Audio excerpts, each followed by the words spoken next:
bagi. Maka dia kena ucap terima kasih kat kita. Jangan kerja nak sekat je.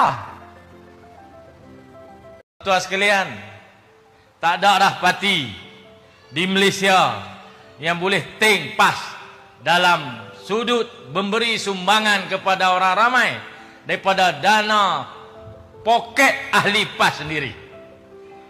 Sekolah kita buat duit kita. Sekolah pasti, rata-riti pasti ada di tiap-tiap cawangan. Duit ahli PAS. Seriti sekolah rendah, duit ahli PAS. Duit penyokong PAS, para penyumbang yang bersetuju dengan perjuangan PAS, yang yakin dan percaya sumbangan dia akan jadi kebajikan, maka orang ramai pun menyumbang. Buat sekolah rendah, buat sekolah menengah, buat kolej. Tuan-tuan sekalian, kalau nak kira belanja, kerajaan telah jimat puluhan juta tiap-tiap tahun di atas sumbangan yang disediakan oleh PAS dalam sektor pendidikan. Dah kita buatlah, kerajaan tak ada bagi. Maka dia kena ucap terima kasih kat kita. Jangan kerja nak sekat je. Tu kita tak apa heran dia tak beri kita masuk sekolah. Kita pun ada sekolah. Dalam aktiviti kemasyarakatan,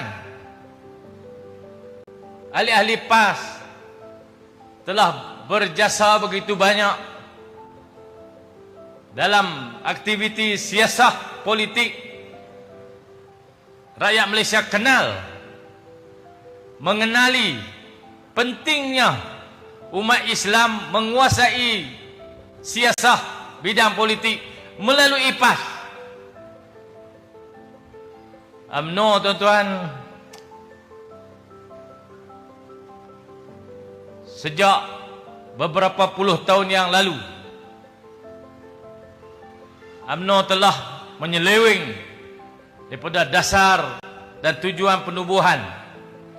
Dia tempat berhimpun orang-orang kaya, pelobi projek, orang-orang yang cari makan sebagai broker, sebagai tukang lobi, tukang atur tender.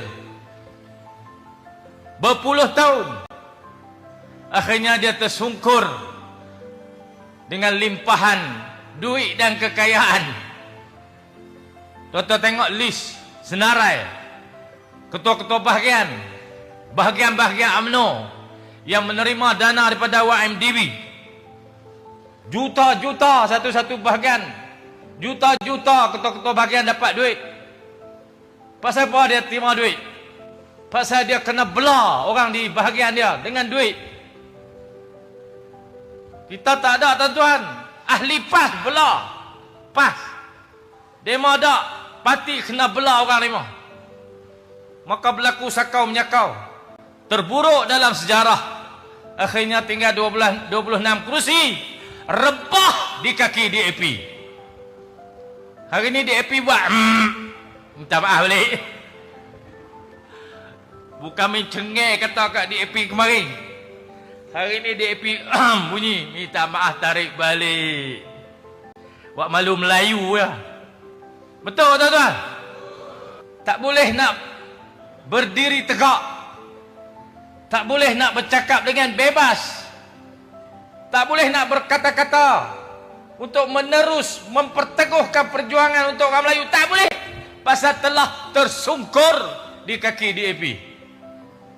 Dia ada 26, DAP ada 40. Tuan-tuan sekalian, tengok drama PAU tu, tuan-tuan jangan terpesona. Pasal dia masuk TV, dia sama taraf dengan drama pukul 7. Himpunan tu sama ya. Semua drama. Orang putih panggil orkestra.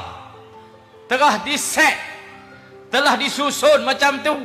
Mu cakap ni, mu cakap ni, mu cakap ni. Akmal tegur sikit, kawan ni pujuk, kawan ni macam-macam. Akhirnya tepuk tangan, balik duk kawan DAP balik. Kata kat DAP kan, kali minta maaf habis. Drama, tuan-tuan. Jadi parti ni tak boleh diletakkan harapan. Mana ada dia ada dewan buatkan duit orang ramai aku ni? Mana ada? Tak ada, tuan-tuan. Pejabat-pejabat tak tahulah ambil duit mana habis nak. Tapi dia mau terima duit banyaklah.